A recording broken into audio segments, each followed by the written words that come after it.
I'm a lifelong resident of Houston County. I'm a mom, a wife, a mom. We have 2 children. I'm a Gigi. We have 2 beautiful grandchildren now, a little boy that's almost 2 and a baby girl. Um, I have worked in property management for over 17 years as well as in real estate.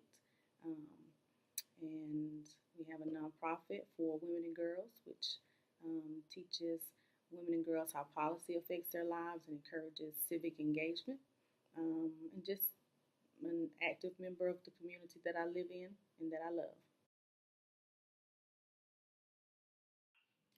My life experiences shape the approach that I take to service and leadership. When I was a teenager, I worked on my first campaign. I was recruited by my favorite cousin, Charlene Thomas. I talk about her quite a bit. But she recruited me to work on the campaign for Mr. Houston Porter, who was the very first um, African American elected countywide to in Houston County. He was elected to serve on county commission. And that experience has really kind of showed me, even at an early age, how having someone at the table and how politics can really affect the resources and the development and the growth and can affect positive outchange in our community. So that experience really shaped how I approach service, how active I remain, always trying to have a seat at the table to elevate the voices of people who may be marginalized or who are underrepresented. I think that one of the greatest accomplishments that I have had to date, and this was a hard question for me because I don't think about things in terms of accomplishments. We just get in and do the work. But in 2010, after when I ran for office and then really realizing the void of black women in elected positions in Houston County, we started a nonprofit, again, mentoring women and girls and teaching them how policy affects their lives and increasing their civic awareness. And so one of my greatest accomplishments has been working with the girls of MSK, which is my sister's keeper. I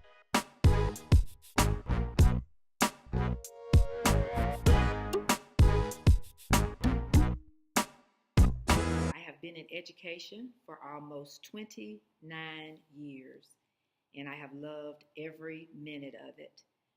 I am committed to the children that walk through the doors of Shirley Hills Elementary each day. I try to make each day different from the day before. We do that through the spirit of learning and the spirit of forgiveness, allowing kids to know that if they made a mistake on the day before, that them coming in our doors the next day, it's a new day. They get to start all over. There are second chances, and that we want them to be the very, very best that they can be. I've been blessed to be the leader that I am because of the leaders that I had. When I look back over my career in education, uh, I can say that I have been blessed and that there have been numerous accomplishments. If I were to reflect on my greatest accomplishment, I think that it would be when my school won National Blue Ribbon, or when we were named a National Blue Ribbon School of Excellence back in 2011. And the reason why I say that I believe this was one of not my greatest accomplishments, but our greatest accomplishments, is because it was in no way a one-man band, so to speak. I think it takes a village.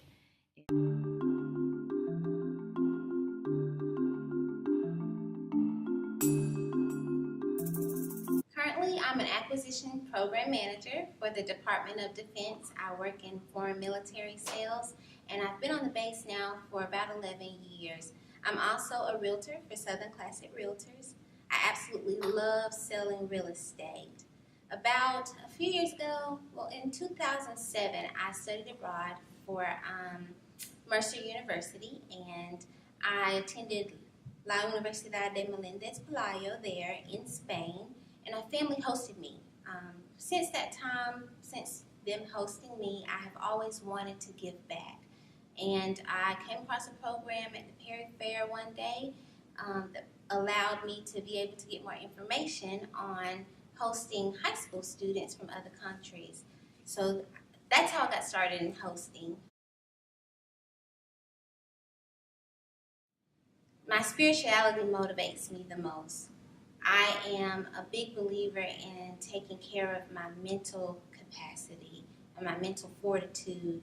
Ever since I was little, I've had a strong foundation in my faith, and God has given me the ability to do things beyond my power. My greatest accomplishment has been co-parenting the girls, raising the girls. I really have felt as though I was their parent. We would have our family meetings, and I would be encouraging them to be virtuous women of their cultures, only to find that I needed practice on some of those virtuous characteristics myself. It enabled me to be able to grow stronger. As I was teaching them strength, I was growing. And it was a very rewarding exchange.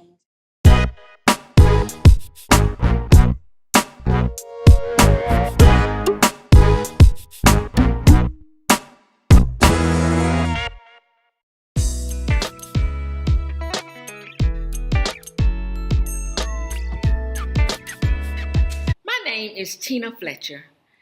Actually, Robert Tina Fletcher. I was named after my father, Robert.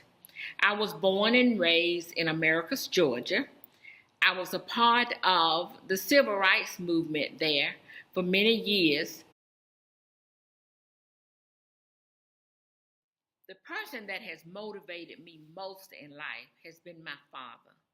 He was a principal, a minister, a pastor of Bethesda Baptist Church in Americus, Georgia.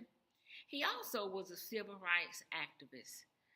He was president at one time of the NAACP there in Americus, Georgia.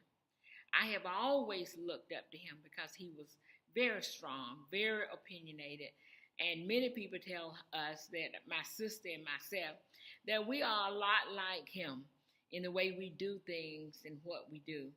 He has been a mentor up until the day that he died. And still thinking back on a lot of things, I would ask myself when I run into problems or situations, what would dad do? What would dad think? And so I would have to say that my father has been the one person that most of all, as a leader, that has influenced my life. The one greatest accomplishment that I would talk about is the integration of schools in Americus, Georgia, Americus High School.